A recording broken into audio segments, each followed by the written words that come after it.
Sa gitna ng sunod-sunod na karahasan sa mga paaralan, isinusulong ng isang grupo na ibalik ang mas mahigpit na pagdidisiplina sa mga estudyante. Sa Las Piñas, isang grade 9 student ang namatay matapos saksakin ng kanyang kaklase.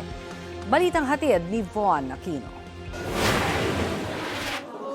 Sa burol ng grade 9 student na si Aaron Miguel Ontong, nakiramay na umano ang principal ng Las Piñas National High School at ilang guro. Si Miguel ang estudyanteng pumanaw matapos umanong saksakin ng kanyang kaklase nitong Biyernes dahil sa sukling hindi kaagad na ibalik. Handa naman po sila daw po tumulong, tsaka nakikipag-ugnayan naman din po sila sa about po sa kaso.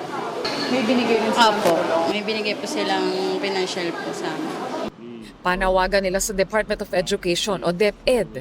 Dapat po ma-actionan nila yung ganitong mga pangyayari po para hindi na po madagdagan. Sa school, magdagdag sila ng mga security or equipment po na pwede pong magamit na makapag-detect sa mga matatalim na mga bagay or pwede makapanakit po sa kapwa estudyante o sa teacher po. Nagpaabot na ng pakikiramay ang DepEd sa pamilya Ontong at sa buong paaralan. Hindi nila katanggap-tanggap ang karahasan sa campus at nangangailangan ng pananagutan at sama-samang aksyon.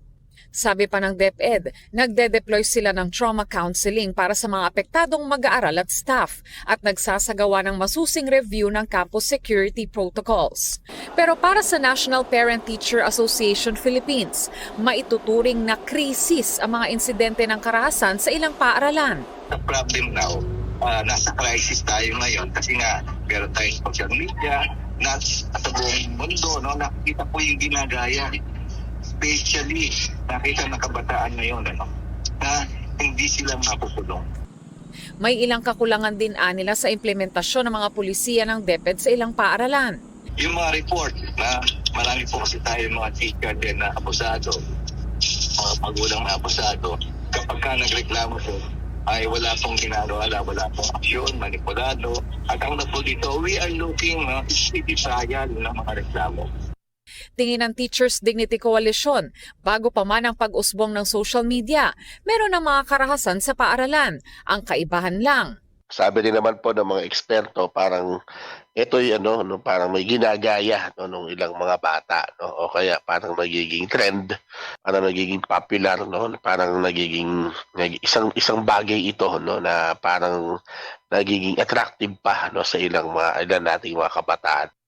Tingin ng grupo, dapat ibalik ang mas mahigpit na pagdidisiplina sa mga paaralan. Talagang gusto talaga namin din dito, magkaroon talaga tayo ng rules on discipline dito sa ating mga paaralan, alternative discipline now. Policies na ngayon, isinusulong po ngayon sa Kongreso. Meron po tayong pinag-uusapan sa Kongreso na teacher protection policy, pero wala pa rin hindi pa rin to umuusad, despite na ang dami na ng mga kaso. Von Aquino, nagbabalita para sa GMA News.